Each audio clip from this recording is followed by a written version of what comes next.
ကဲ 5/5 ကတော့စတင်ပါပြီဗျာကျွန်တော်ရဲ့အညာသားရဲ့မောင်ဘုံရင်ဆိုတဲ့ကက်စတာ3ယောက်ရှိပါတယ်ကျွန်တော်စီစဉ်တည်ဆက်သူမောင် flat ဇင်းပဲဖြစ်ပါတယ်ကဲအခုလက်ရှိအခြေအနေမှာတော့ဖာရှာလမ်းပြောင်းနေတော့တွေ့ရပါတယ်ဝိုင်းပြီးတမရကြီး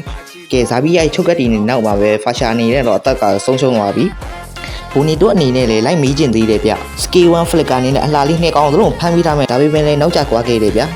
ကဲဟာရာဘူဇာဘက်ကလည်း free အောင်နဲ့ရှယ်ရူတွေပိုင်းနေထားမှာပဲ free ဘက်ကလည်းဟာရာဘူဇာရဲ့ရှယ်လို့သွားမဲ့ဘက်ကိုပိတ်ပြီးတော့တိုက်တာဗျဟာရာဘူဇာပြန်ပြီးပေးလိုက်ရတယ်တတရဲ့နားမှာတော့ဆိုရာကာပါပြီးနေတယ်ဗနီတီတာမခန့်တာသွားပြီးဖြတ်ကျော်သွားတာအသားလေးပဲတိုက်ရီမှာယူသွားတယ်ဗျာဆိုတော့ဝင်စုရနေတာမှာဗနီတီနာအင်မြူနဲ့ထွက်သွားပြီးတော့ဝင်ထောင်းနေမှာတွင်းမျိုးဘလင့်နဲ့ပြန်ထွက်သွားတယ်ဗျာကဲဒီဘက်ချမ်းမှာလည်းဗတဲတွေဖြစ်နေကြမှာပဲတိုက်ရီရင်ဆွဲသွားနေထားမှာပဲဘုံနေတို့ဖောင်ပြောင်းပြီးတော့ပြစ်မလားပြစ်တယ်မော်စကိုနေနဲ့လည်းထပ်ပြစ်မလားတိုက်ရီမှာပါအောင်ယူမလားပါစေပါယူသွားတယ်ရောကဲကလောက်ပဲကျန်တော့ကလောက်ပြန်ပြစ်မလားပြန်ပြစ်တယ်အဲ့ဖရီယာပါလာတယ်ဖရီယာပါရိုက်ခွဲအားလုံးနှစ်ကောင်လုံးဖြဲပြီးတော့မှဒပူကေယူပေးမလားဟေးဖရီယာကောင်းနေဟီကဲကလောက်နေနဲ့ဒပကေရသွားခဲ့တယ်ပေါ့ဗျာကဲဒီဘက်မှာလည်းဆိုတော့နှစ်ယောက်ကချိန်နေကြပြီပေါ့နော်ဆိုတာတန်တာဖောင်ပြောင်းနေအဒီမိန်နဲ့ပြန်ထွက်သွားတယ်နေထားမှာပဲကဲခုတ်တယ်ဗျာမှာပူ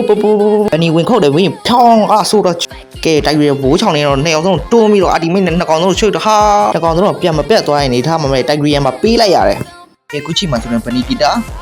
ကဲဝင်ခဲတယ်ဝင်ပြိုင်းနေဝင်ပိုင်းနေနေသားမှာပဲဆိုတာဝင်ဖောင်းနေပြောင်းနေနေသားမှာပဲ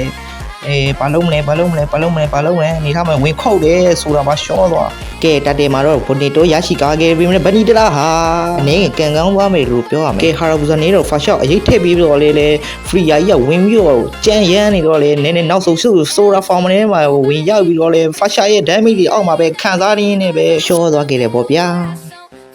ကဲအခုချိန်မှာဘူနီတိုနောက်ဆုတ်ပြီးတဲ့နေသားတွေတိုက်ကြရင်ဝင်စုဆိုတာပါထက်စုဖာရှာရဲ့ဒမ်မိတ်နဲ့ဖရီယာရဲ့ရိုက်ခွဲမှုတွေနောက်မှာဟာယာဘူဇာရှယ်ရူကီခါဂျီရိုအိုဂီ